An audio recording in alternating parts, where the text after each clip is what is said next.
Mon fils et sa femme m'ont invité à leur pendaison de crémaillère, mais m'ont ignoré.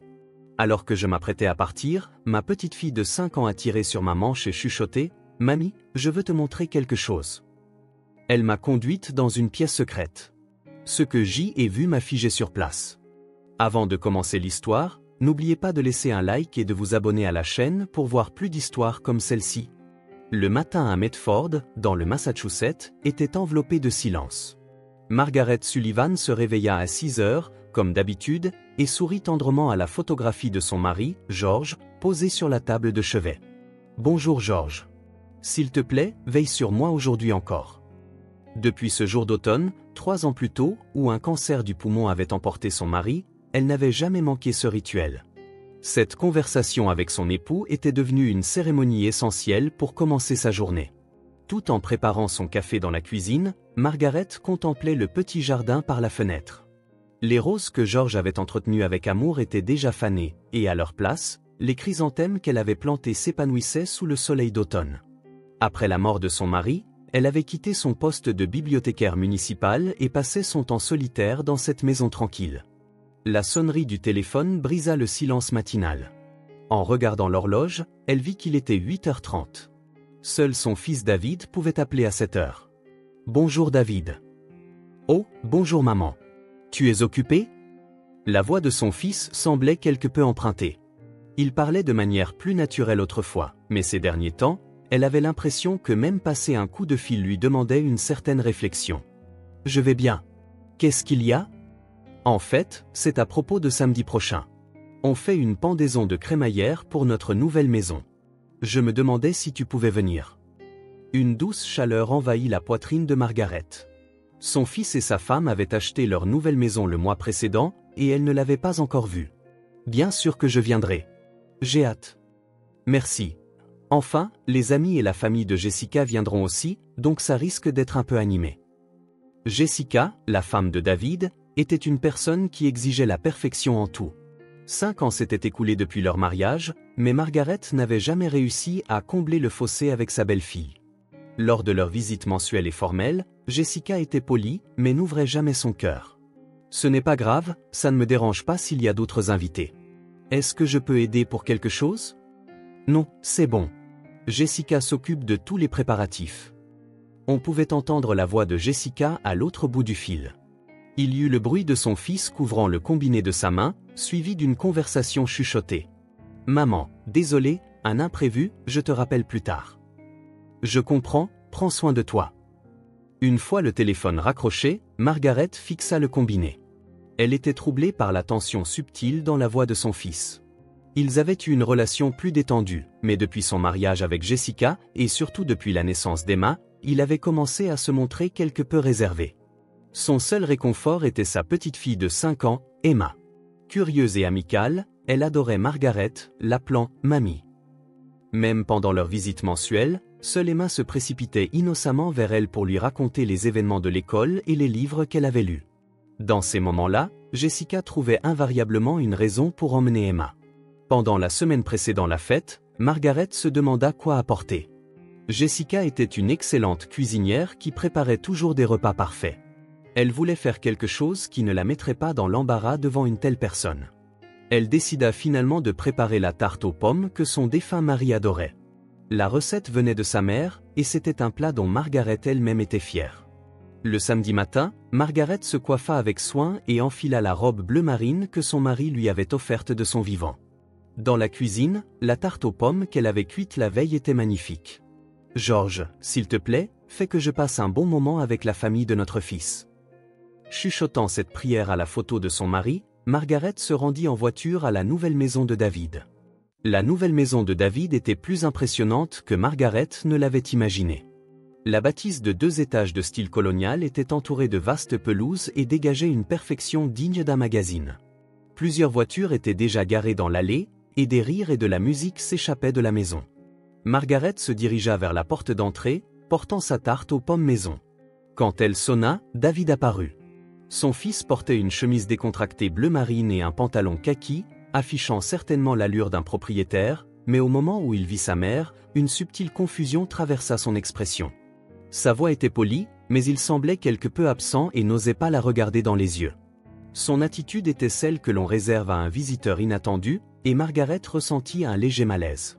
Quelle magnifique maison, je suis surprise de voir à quel point elle est splendide. Merci, Jessica a travaillé dur pour la trouver. Entre, s'il te plaît. En entrant, une vingtaine d'invités étaient déjà rassemblés dans le salon lumineux. Jessica, vêtue d'une robe de cocktail noir, brillait telle la reine de la fête. Des femmes étaient regroupées autour d'elle, bavardant joyeusement. Jessica, maman est là. À la voix de David, Jessica se retourna. Son expression se durcit un instant, mais elle afficha rapidement un sourire forcé. Margaret, merci beaucoup d'être venue. Je suis désolée de vous déranger alors que vous êtes si occupée. Pas du tout, je suis heureuse de voir votre nouvelle maison. Je vous ai préparé une tarte aux pommes. Jessica hésita un moment avant d'accepter le plat que Margaret lui tendait. C'est très gentil à vous. Je vais la mettre dans la cuisine. Sur ce, Jessica retourna immédiatement auprès des autres invités. Margaret se retrouva seule dans un coin du salon. Mamie. Soudain, une petite voix retentit. Emma descendit les escaliers en courant et sauta dans les bras de Margaret. La petite fille de 5 ans portait une robe rose pâle avec un petit ruban dans les cheveux. Emma, tu es si jolie. Comment trouves-tu ta nouvelle maison? Elle est si grande. Il y a plein de pièces et je peux jouer à cache-cache. Le sourire innocent d'Emma réchauffa le cœur de Margaret. Cependant, à cet instant, Jessica s'approcha d'un pas pressé. Emma, nous avons des invités, va jouer dans ta chambre. Mais je veux parler avec mamie. Non, vous parlerez plus tard. Jessica prit la main d'Emma et la conduisit à l'étage sans discussion. Margaret se retrouva de nouveau seule. En regardant autour d'elle, le salon était plein d'énergie. Les gens, qui semblaient être des amis et de la famille de Jessica, discutaient joyeusement, une coupe de champagne à la main. Cependant, personne ne s'approcha pour lui parler. Elle avait l'impression d'être devenue invisible. Margaret s'assit sur un canapé contre le mur et observa la fête. David semblait apprécier une discussion professionnelle avec ses amis, mais il paraissait avoir complètement oublié la présence de sa mère. Jessica jouait l'hôtesse parfaite, transportant de la nourriture et remplissant les verres. Pourtant, rien ne fut placé devant Margaret. Après environ 30 minutes, Margaret eut soif et se dirigea vers la cuisine. Ce qu'elle y vit fut sa tarte aux pommes, posée dans un coin, complètement intacte. À la place, des gâteaux et des hors-d'œuvre d'apparence coûteuse étaient magnifiquement disposés sur le comptoir, et les invités s'en régalaient. « Excusez-moi, pourrais-je avoir un peu d'eau » demanda Margaret à une jeune femme à proximité. La femme, qui semblait être une amie de Jessica, afficha une expression momentanément contrariée. « Oh, oui, il y en a dans le réfrigérateur, servez-vous. » Cette réponse froide fit sentir une fois de plus à Margaret qu'elle n'était pas la bienvenue. En se versant un verre d'eau, elle soupira intérieurement. De retour dans le salon, elle entendit David parler de nouveaux investissements avec ses amis. Margaret s'approcha de son fils et attendit une pause dans la conversation avant de parler. « David, je peux te parler un instant ?» Son fils se retourna, mais son expression était clairement confuse. « Maman, attends une minute, on discute de quelque chose d'important là. » Sur ce, David sortit sur la terrasse avec ses amis. Margaret resta figée. Elle ne pouvait pas croire que son propre fils l'avait traitée comme une gêne. En montant à l'étage pour utiliser les toilettes, elle entendit une conversation entre des femmes qui semblaient être des amies de Jessica. « Jessica est vraiment incroyable, n'est-ce pas? Bâtir une famille si parfaite. » « Oui, mais ça semble difficile. J'ai entendu dire qu'elle a des problèmes avec sa belle-mère. »« Ah oui? Je suppose que les personnes âgées ont tendance à se mêler de tout. Mais elle est venue aujourd'hui, cette vieille femme. » Margaret s'arrêta net. Il était clair qu'elle parlait d'elle. Son fils s'inquiète vraiment pour sa mère, mais il a une nouvelle vie aussi, donc c'est une situation difficile. Le cœur serré, elle termina d'utiliser les toilettes et retourna au salon, pour constater que d'autres invités avaient déjà pris le canapé où elle était assise. Dans la pièce bondée, sans aucun endroit où se tenir, Margaret avait complètement perdu sa place. En regardant l'horloge, 2 heures s'étaient écoulées depuis son arrivée. C'était suffisant. Margaret se dirigea discrètement vers l'entrée, essayant de ne pas se faire remarquer. Alors qu'elle mettait ses chaussures, elle remarqua Emma qui l'observait derrière l'escalier. « Mamie, tu rentres déjà ?» La petite voix lui transperça le cœur. Margaret répondit sans se retourner, « Oui, je suis un peu fatiguée. » mais on n'a pas encore joué ensemble. Elle pouvait entendre la voix triste d'Emma, mais Margaret ne pouvait plus rester là. Elle ferma doucement la porte et se dirigea vers sa voiture. Dans la voiture, Margaret pleura. Elle ne comprenait pas ce qui se passait. Sur le chemin du retour, une profonde confusion et une immense tristesse tourbillonnaient dans son cœur. Une semaine après la fête, un samedi matin, Margaret arrosait les chrysanthèmes dans son jardin. Depuis ce jour, elle n'avait eu aucun contact de la part de son fils. D'habitude, il y aurait eu un simple coup de fil le lendemain pour dire « merci pour hier », mais cette fois, c'était le silence complet. Vers 10 heures du matin, la sonnette de la porte d'entrée retentit. Quand Margaret ouvrit, Emma se tenait là, seule. La fillette de 5 ans portait une veste bleu clair et un petit sac à dos. Son expression était différente de son innocence habituelle, empreinte d'une gravité presque adulte. « Emma, pourquoi es-tu ici? Où est ta mère? » « Mamie, j'ai quelque chose d'important à te dire. » La voix d'Emma était faible, mais une volonté ferme s'y faisait sentir. Margaret regarda frénétiquement autour d'elle. « Tu es venue seule? Ta mère et ton père le savent? Maman est partie faire des courses. Papa est au travail. Mais je voulais voir mamie. » Emma était censée jouer dans le parc voisin et s'en était apparemment échappée. Le cœur de Margaret était troublé. C'était une longue distance pour une enfant de 5 ans seule à pied, et si Jessica découvrait la disparition de sa fille, ce serait terrible. Ta mère va s'inquiéter. Mais j'ai quelque chose de très important à montrer à mamie. Emma attrapa la manche de Margaret avec sa petite main.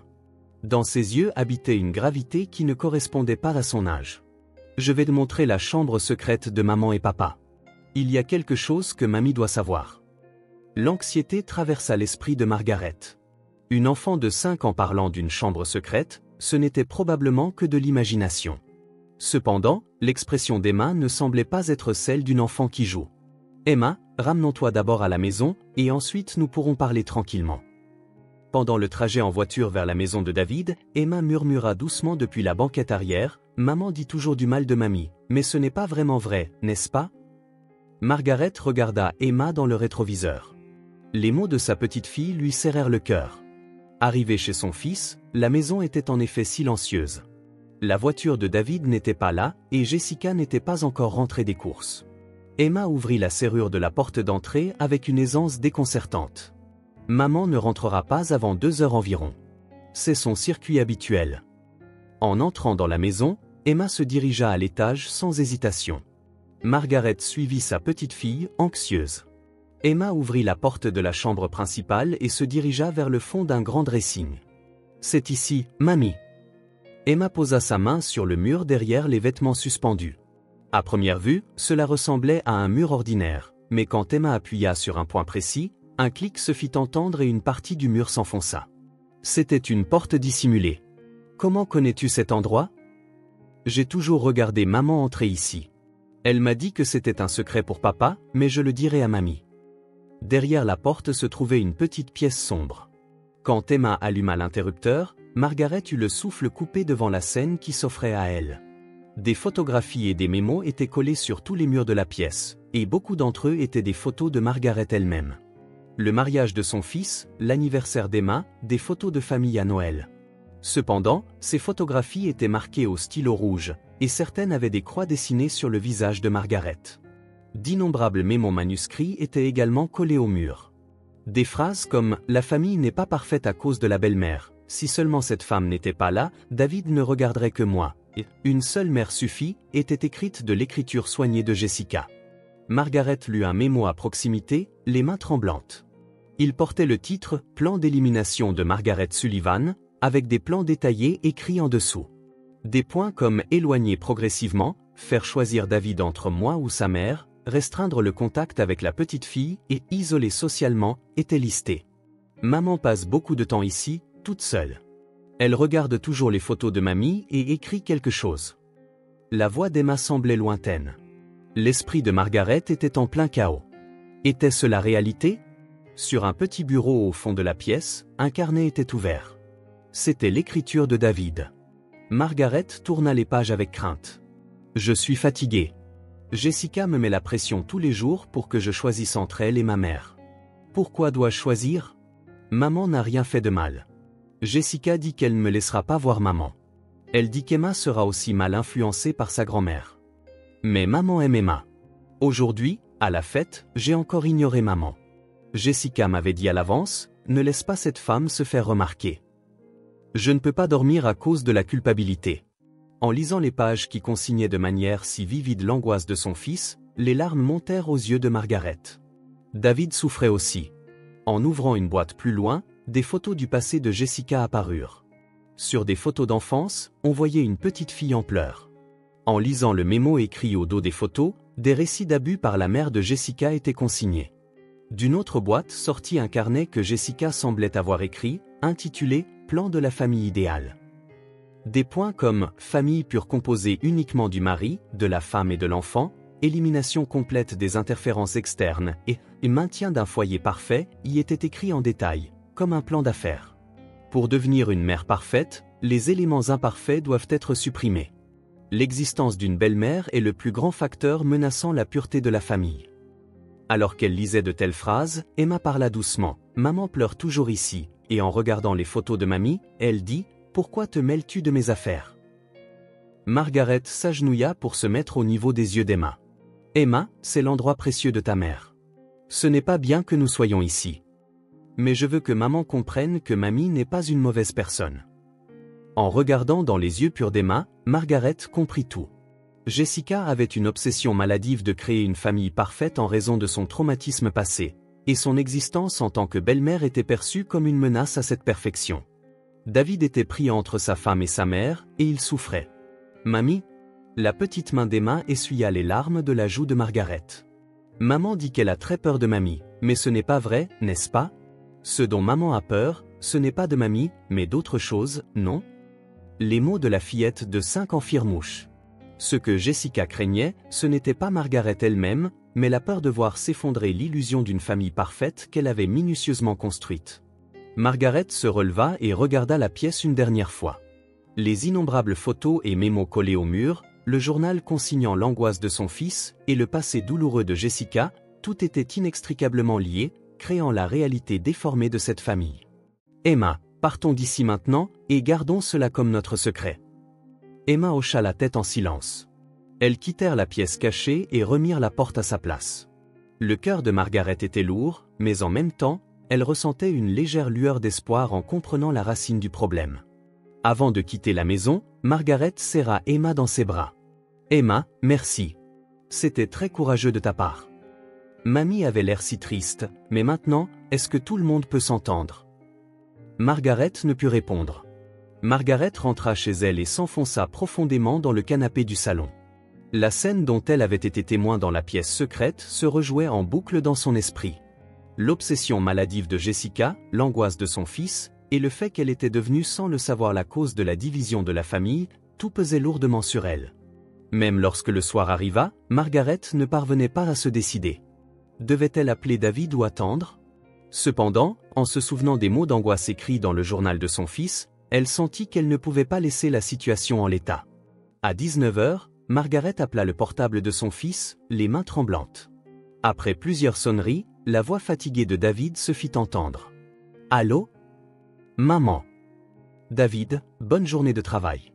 Tu as un moment maintenant? » De l'autre côté du fil, elle sentit David hésiter. Jessica était probablement à proximité. « C'est urgent? Je veux te voir tout de suite. Je veux qu'on se parle, juste tous les deux. » Il y eut un long silence. Margaret retint son souffle, attendant la réponse de son fils. « Je comprends. Mais je ne peux pas aujourd'hui. Je viendrai chez toi demain après-midi. » « Merci, David. J'attendrai. » Le lendemain, Margaret fut agitée dès le matin. Elle refit du café plusieurs fois, nettoya le salon et se prépara mentalement en regardant la photo de son mari. « George, aujourd'hui semble être un jour important. Je pourrais peut-être sauver notre fils. » À 14h, David arriva. Son fils portait un pull noir et un jean, mais son visage était visiblement tiré. Il avait des cernes sous les yeux et les joues creusées. Le cœur de Margaret se serra. « Je vais faire du café. »« Merci. » David s'assit sur le canapé, les mains jointes, le regard baissé. Quand Margaret apporta le café, son fils leva enfin les yeux. « Maman, je suis vraiment désolé pour la fête de la semaine dernière. » À ces mots, Les larmes montèrent aux yeux de David.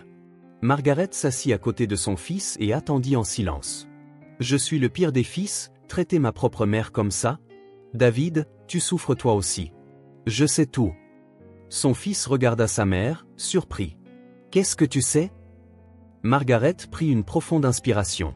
« À propos de la chambre secrète de Jessica, de ton journal, et du genre de choix que tu es forcé de faire chaque jour. » Le visage de David devint blême. « Comment? Me dis pas qu'Emma. » Emma était inquiète. Elle a dit, mamie avait l'air triste. Son fils se prit la tête entre les mains. « Maman, je ne sais plus quoi faire. » Margaret posa sa main sur l'épaule de son fils. « Raconte-moi tout. » David commença à parler d'une voix tremblante. Sa rencontre avec Jessica remontait à l'université. Elle était belle, intelligente, une femme qui exigeait toujours la perfection. Cependant, après le mariage, ce perfectionnisme s'est progressivement intensifié. Au début, c'était pour le ménage et la cuisine, mais après la naissance d'Emma, elle a commencé à s'ingérer dans la manière dont la famille devait être. David ne connaissait que des fragments du passé de Jessica. Il comprenait qu'il y avait eu des abus de la part de sa mère, que son père avait négligé la famille, et que son désir d'une famille parfaite avait atteint un niveau pathologique. Mais je ne pensais pas qu'elle en viendrait à considérer maman comme une ennemie. Au début, c'était juste « je veux garder mes distances avec ma belle-mère ». Mais peu à peu, elle a commencé à dire « la famille n'est pas parfaite avec cette personne ». La voix de David tremblait de larmes. Tous les soirs, elle me dit « choisis entre moi et ta mère. Si tu aimes vraiment ta famille, élimine les étrangers ». Margaret ressentit l'angoisse de son fils. « Pourquoi ne m'en as-tu pas parlé? Comment aurais-je pu te dire que ma femme déteste ma mère ?» David se couvrit le visage. « J'aime Jessica. Je vois qu'elle souffre aussi, alors je voulais la sauver. Mais je n'ai jamais pensé que cela signifierait blesser maman. Tu connais aussi le passé de Jessica? » Dans une certaine mesure. Sa mère était autoritaire et violente. C'est pour ça que Jessica est obsédée à l'idée de devenir elle-même une mère parfaite. Mais elle pense que cette perfection ne peut souffrir aucune contamination extérieure. Margaret se souvint des photos de Jessica enfant qu'elle avait vues dans la pièce secrète. La silhouette d'une petite fille en pleurs et le mémo « Je veux une famille parfaite ». Et que penses-tu d'Emma? C'est la partie la plus douloureuse. Jessica aime Emma, mais en même temps, elle pense qu'Emma doit être une fille parfaite. Quand maman et Emma s'entendent bien, elle s'inquiète d'une mauvaise influence. David regarda sa mère. Mais Emma aime maman, et honnêtement, je veux voir maman normalement aussi. Alors pourquoi ne pas envisager le divorce? Son fils secoua la tête, douloureusement. Je ne peux pas. Quand je pense à Emma, et Jessica est vraiment une bonne personne. C'est juste que son traumatisme passait la tourmente. Margaret se leva et regarda par la fenêtre. Dans le jardin, les arbres que son mari avait plantés se balançaient dans le vent d'automne. David, trouvons une solution ensemble. Son fils regarda sa mère avec surprise. Une solution? Jessica a besoin d'une aide professionnelle. Et si on suggérait une thérapie familiale? Mais Jessica n'acceptera jamais. Elle dira certainement, notre famille est parfaite, nous n'avons pas besoin d'aide extérieure. Margaret retourna vers son fils et s'agenouilla pour le regarder dans les yeux. Mais dans l'état actuel des choses, personne ne peut être heureux. Tu souffres, Jessica souffre, Emma est confuse, et je suis blessé aussi. Les larmes coulèrent des yeux de David. Maman, je suis vraiment désolé. Désolé de t'avoir blessé. Margaret serra son fils dans ses bras.